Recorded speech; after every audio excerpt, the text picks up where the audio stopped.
Hello again.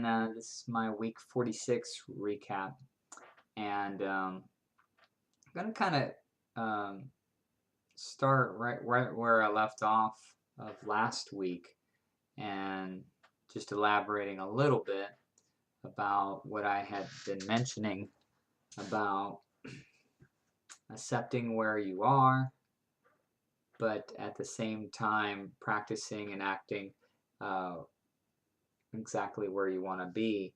And again, part of the way to accept where you are, and I guess this was just given to me as more of like an elaboration uh,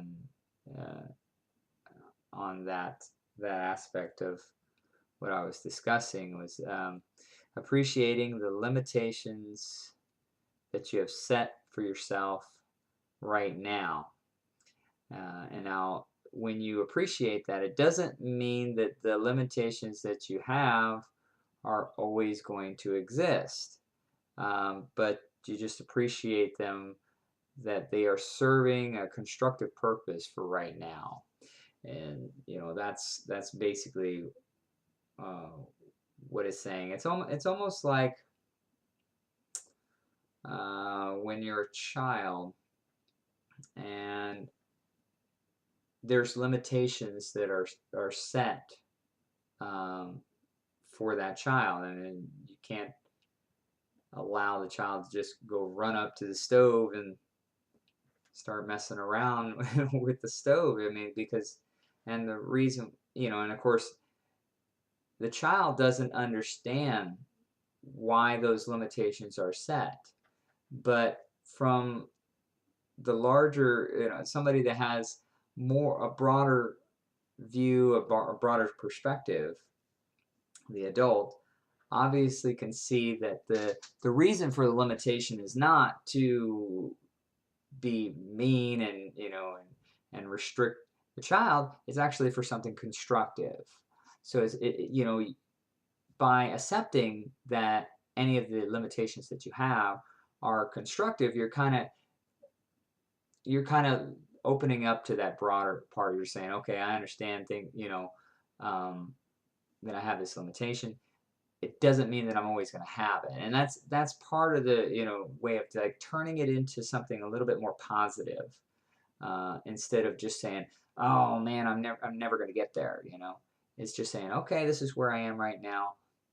There's probably a very good reason for why I am right here, and then acting exactly where how you want to be. And then again, that's just ways of just building yourself up and building uh, your vibration up to the point where you can finally achieve um, the whatever you're trying to achieve. Um, I think the other thing that I ended up getting this week, and was respecting the beliefs that you have. That it's very easy. Well, you can change pretty much any belief that you have. It's really not as difficult uh, as you would think. Um, Actually, once you've recognized what that belief is, you pretty much have already have the option of changing it because you're looking at it from a different perspective. Um, but sometimes beliefs are just kind of intertwined and wrapped into a bunch of other type of beliefs, almost like a web.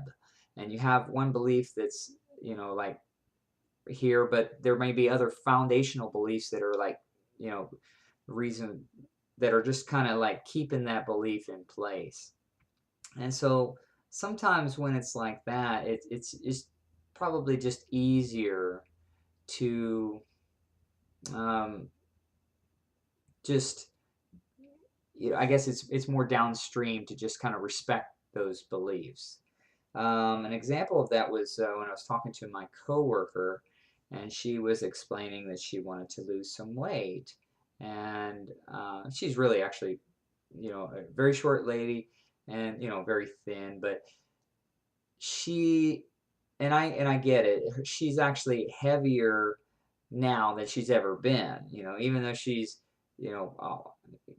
probably not much more than 100 pounds. I mean, probably 100 and 110, 115, maybe 120. I'm not exactly sure, but she can't be very very heavy. But she's short, and so maybe that and um, so for her that weight is it's just kind of like a little bit much. I mean, she's used to being about when she was younger. I mean, 80 pounds, 90 pounds, around in there. So and I asked her when she started telling me about that that she doesn't eat it's any different, but she's putting on weight, and I asked her, well, why do you feel like you're putting on weight? And she said, well, because I'm getting older, and it's slowing down my metabolism. Plus, I'm going through the change. She's going through menopause, and I said, okay, well, that's how you slow it up. You're slow. That's how come your metabolism is slower now than it used to be. So how can you speed it up? And then her first answer was, well, I'll get younger. I said, well, that's not possible. Can you think of any other way that you can speed it up? And she said, well, the exercise. And I said, okay, well, that does speed up your metabolism. So, why aren't you exercising? And then, then here come a bunch of other excuses. Oh, I used to do that, but, then, I had a hard time getting my husband to keep on going with me. And then I had some people that were walking with me, and they wouldn't walk with me anymore because they moved away. And so it was a bunch of excuses and that stuff. And I was like, okay, what, but at least you understand what you need to do, instead of just complaining about the problem, you understand where the solution is. The solution is right there. Now, could she lose the weight just by looking at food differently? She probably could, but it would probably take a lot more work because there would probably be a lot of other beliefs that are just kind of attached to all of that. I mean, uh, we were like bombarded with information about food and what foods are good for you and what foods are bad for you, even though it might not really be true. I mean, the good example of that is the movie Super Size Me, and the one guy that eats all those Big Macs. I mean, he eats so many of them, and a food that most people would agree is not very healthy for you, and yet he remains relatively thin. And when they checked his cholesterol was actually pretty good. So I mean, it really was all in all not doing him very badly. But he really loved Big Macs. So he's kind of proven that it's probably not accurate. The way you kind of get around that is they say, oh, well, his genetics, But that's just another way of just saying, well, we don't really understand why he's not having not having that problem, but most of the people would. And I would agree with that most people are kind of trapped by some of the beliefs that they have, and it's actually would be too much work to really kind of fuddle through all of those beliefs. So sometimes it's just a good idea to kind of respect those beliefs and kind of ask yourself, well, where do I want to go? And how would I go about achieving that? What do I need to do to achieve that? And when you're really honest with yourself, sometimes you'll find those beliefs that are restricting you, or are at least um, maybe they'll be able to point you to the right direction, the path of least resistance that you can go. Now if you're asking those questions and it's something that's really difficult, then actually the belief may be easier to change. But sometimes, like in this case, just doing a little exercise, um, for her probably is the easier way to go than to change all those beliefs about food and about her weight and then about the menopause. I mean, you see how it's like you got to change all these different beliefs in order to get yourself, back to the weight that you want to be. Whereas if you just exercise, and okay, then you kind of solve all of that, because you kind of say, okay, I bypass all of that because now I'm speeding up my metabolism, and I'm speeding up my metabolism because of this. So it's just one way to just kind of respect the beliefs that you have.